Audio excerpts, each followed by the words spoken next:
අපි මුලින්ම මේ සාකච්ඡාවේදී අවධානය යොමු කරන්නේ අධ්‍යාපනය කියන විෂය සහ ඒ විකාශනය සම්බන්ධයෙන් දාර්ශනික වශයෙන් කිසියම් හැඳින්වීමක් කරගන්න. අධ්‍යාපනය සහ අධ්‍යාපන දර්ශනය පිළිබඳව අපි මුලින්ම අවධානය යොමු කරන්න ඕන. මොකද අධ්‍යාපනය පිළිබඳව විවිධ මතිමතාන්තර සහ දාර්ශනික සාකච්ඡාවන් ඉතිහාසයේ පුරාම සිද්ධ වෙලා තියෙනවා. දැන් මුලින්ම අපි බැලුවොත් එහෙම අධ්‍යාපනය කියන විෂයට එන්න කලින් අධ්‍යාපනයට බලපාපු දාර්ශනික පසුබිම පිළිබඳව අපි හැඳින්වීමක් කරගත යුතුයි. මොකද දැන් දර්ශනය කිව්ව පමණින් බොහෝ දෙනෙකුට ඒ පිළිබඳව ඇති වෙන්නේ කිසියම් බීතිකාවක් සහ ඒ පිළිබඳව ඇති වෙන ටිකක් අවිනිශ්චිතතාවයක්, තේරුම් ගැනීමේ අපහසුතාවයක්. ඒ නිසා අධ්‍යාපනය කියන විෂය අපි තේරුම් ගැනීමට මත්තෙන් දර්ශනය කියන්නේ මොකක්ද කියන එක අපි පිළිබඳව තේරුම් ගැනීම අවශ්‍ය වෙනවා. නිසා දර්ශනය කියන එකෙන් අපි ඇත්තටම අදහස් කරන්නේ ඉංග්‍රීසි භාෂාවෙන් මේකට දෙන වචනය තමයි ෆිලොසොෆි කියන එක. ඇත්තටම දර්ශනය කියන වචනය බටහිර රටවල් සහ බටහිර දර්ශනය තුළ විශාල වශයෙන් සාකච්ඡා වුණත් දර්ශනය කියන වචනය පෙරදිග සංස්කෘතිය තුළත් දීර්ඝ කාලීනව පැවතිලා තිබෙනවා. ඉතින් දර්ශනය කියන එකෙන් අපි ඇත්තටම අදහස් කරන්නේ කිසියම් සංසිද්ධියක්, කිසියම් අවස්ථාවක්, කිසියම් දෙයක් සිදුවෙන ආකාරය පිළිබඳව දාර්ශනික වශයෙන් ඉදිරිපත් වෙලා තියෙන අදහස්. ඒවට ඔවුන් දාර්ශනික වශයෙන් කිසියම් විසඳුම් යෝජනා ඉදිරිපත් කරලා තිබෙනවා.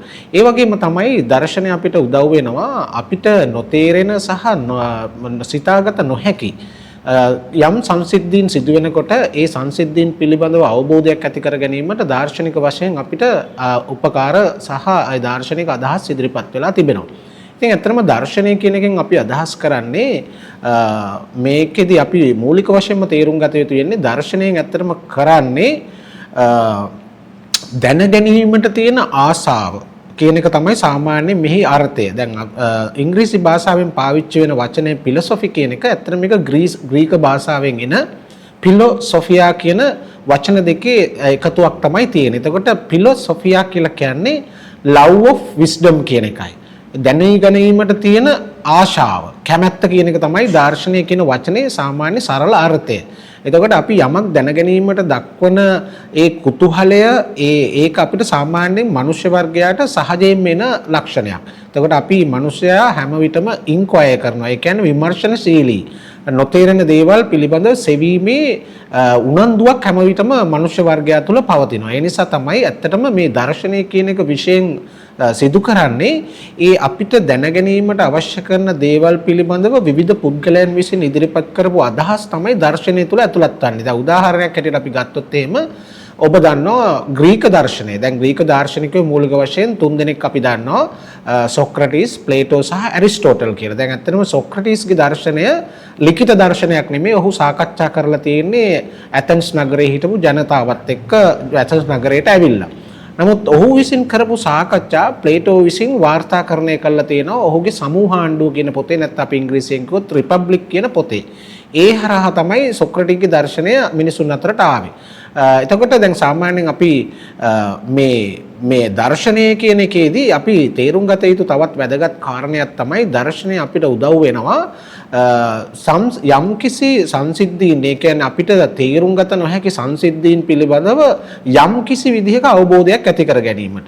එතකොට දර්ශනයේ මූලික පරමාර්ථය වෙලා තියෙන්නේ මිනිසුන්ට ජීවත් වීම සඳහා අවශ්‍ය කරන දැනුම සහ ඒ සඳහා අවශ්‍ය කරන බුද්ධිය ලබා දීම තමයි අතරම දර්ශනයේ මූලික පරමාර්ථය. එතකොට දැන් දර්ශනය කියන එක ඉපදිලා තියෙන අතරම මනුෂ්‍ය වර්ගයා මේ ලෝකේ බිහි වෙච්ච දා ඉඳන්ම. එතකොට දර්ශනය කියන එක මේ අපේ අධ්‍යාපනය කියන විෂයට එනකොට ඒ හා සමානව තියෙන අනිකුත් සියලුම විෂයන් ආශ්‍රිතව දාර්ශනික වශයෙන් බලපෑමක් ඇති වෙලා තිබෙනවා. එතකොට අපි අද විෂයන් හැටියට මේවා වෙන වෙනම ඉගෙන ගත්තට දර්ශනය විසින් ඇත්තටම මේ සියලු විෂයන් වල සංවර්ධනය සඳහා අවශ්‍ය කරන අදහස් සහ ඒ ආකල්ප ගොඩනගලා තිබෙනවා.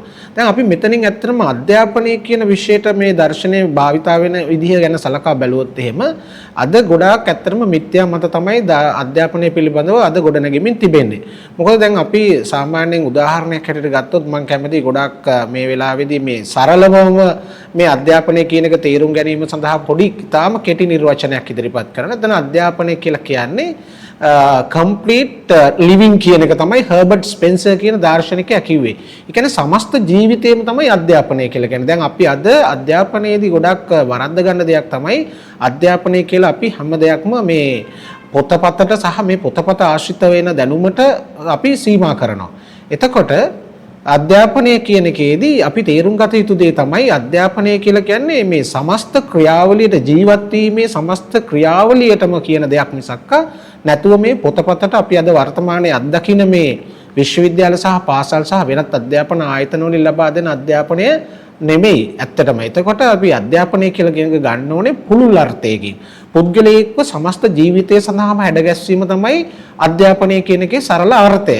එතකොට දැන් අපි අධ්‍යාපනය කියන එක පිළිබඳව ඇත්තටම ගොඩාක් දෙනා අද වර්තමානයේ සාකච්ඡා කරාට මේ ආකල්පයෙන් අපි බැහැර වෙලා ඉන්නවා කියන එක ඉතාමත්ම පැහැදිලි කාරණයක්. එතකොට අපි අධ්‍යාපනය ගේන්න ඕනේ ඒ පුළුල් අර්ථයට. දැන් අපිට වෙලා තියෙන ඇත්තටම අපේ අධ්‍යාපන ක්‍රමයේ ලංකාවේ අධ්‍යාපන ක්‍රමයේ දිහා බලපුවාම ඒක සමස්තයක් හැටියටම මේක මේ පොතපතට සීමා වෙලා අපි හිතමු අවසානයේ උපාධියකින් හෝ පශ්චාත් උපාධියකින් අවසන් කරන විදිහේ ක්‍රමවේදයක් හැටියට තමයි සාමාන්‍ය ජනතාව අධ්‍යාපනයේ තේරුම් ගන්න තියෙන්නේ.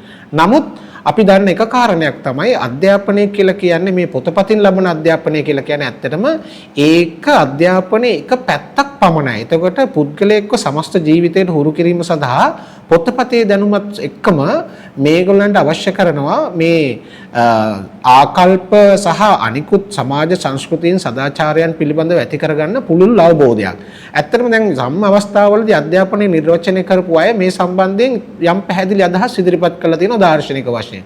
දැන් අපි උදාහරණයක් හැටියට ගත්තොත් එහෙම දැන් අධ්‍යාපනය කියන එකෙන් අපි අදහස් කරන්නේ පුද්ගලයෙක් තුළ තියෙන මේ විභවතා අපි ඒවට ඉංග්‍රීසියෙන් කියන potentials කියලා. දැන් එතකොට මේ පුද්ගල විභවතා හඳුනාගෙන ඒව උපමට්ටම් කරලා උපරිම සංවර්ධනය සඳහා ගෙන ඒම අධ්‍යාපනයයි කියලා යම් අවස්ථාවන් වලදී අදහස් මතුවලා තිබෙනවා. එතකොට අපිට ඒකෙන් පැහැදිලි වෙන දේ තමයි පුද්ගල විභවතා කියන එක ඇත්ත වශයෙන්ම ඒක යම් කිසි විදිහක ඥානගතව එන ස්වභාවයකුත් තියෙනවා. එතකොට මේ අපි මෙතෙන්දී අධ්‍යාපනය කියන එක නිවැරදිව තේරුම් ගන්න ඕන. මොකද දැන් අධ්‍යාපනයෙන් කරන්නේ පුද්ගලයෙක්ගේ අභ්‍යන්තරයෙන් සහ උප්පත්තියෙන් ඥානගතව සහ අනිකුත් සාධක රාශියක් සමග ගොඩනැගිලා එන ඒ ශක්තියින් නිවැරදිව හඳුනගෙන ඒව උපමට්ටම් කරලා උපරිම complete man කෙනෙක් සම්පූර්ණ මිනිසෙක් බිහි කිරීම සඳහා අවශ්‍ය කරන ක්‍රියාවලිය තමයි ඇත්තටම අධ්‍යාපනය කියලා කියන්නේ. ඒක සහතිකයකට අපි සීමා කර ගැනීම අපි අද දකිනවා විශාල ගැටලුවක් හැටියට සමාජයේ තියෙන. ඒකට අපි ඇත්තටම මෙතෙන්දි කරන්න ඕනේ අධ්‍යාපනය පිළිබඳව අපි නිවැරදි කතිකාවකට එන්න ඕන. ඒ සඳහා අවශ්‍ය කරන දාර්ශනික පසුබිමක් අපිට ඇත්තටම තියෙනවා.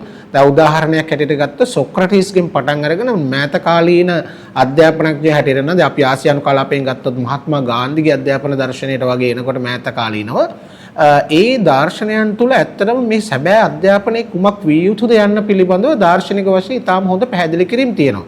දැන් මෙතෙන්දී අපි තව දෙයක් තේරුම් ගන්න ඕනේ. මොකද දැන් දර්ශනය අධ්‍යාපනයේ එක්ක බද්ධ කරනකොට මේ සාමාන්‍ය දාර්ශනිකයන් ඉදිරිපත් කරලා තියෙන දාර්ශනික අදහස් ඒ විදිහටම අපි පිළිගත යුතුයි කියලා එකක් නැහැ. මොකද දර්ශනය කියන එක පුද්ගල බද්ධ කාරණයක් හැටියට එන්න පුළුවන්. සහ ඒකේ පුද්ගලයාට තියෙන අත්දැකීම් අනුව සිද්ධ වෙන්න පුළුවන්.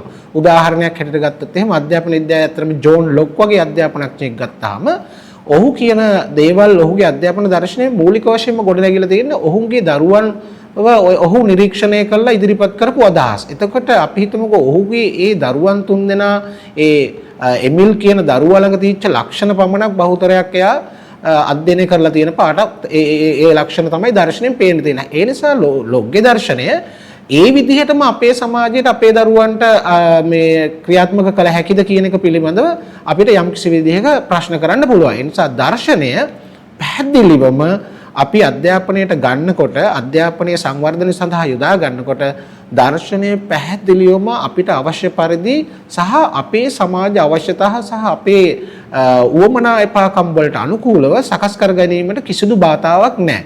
ඒ නිසා දර්ශනය කියලා කියන්නේ ඇත්තටම බියවිය යුතු දෙයක් නෙවෙයි. දර්ශනය කියලා කියන්නේ ඇත්තටම අධ්‍යාපන විද්‍යාව තුළ ප්‍රායෝගිකව අපිට යොදාගත හැකි මෙවලමක් උපකරණයක් හැටියට පාවිච්චි කරන්න පුළුවන්. එතකොට ඒකෙදි අපේ ජාතික අනන්‍යතාවයන් අපේ සංස්කෘතිය සහ අපේ චාරිත්‍ර වාරිත්‍ර අපේ හර පද්ධතීන් මේ සියල්ලට ගැලපෙන ආකාරයට දර්ශනය අපිට අධ්‍යාපනයට බද්ධ කරගන්න පුළුවන්.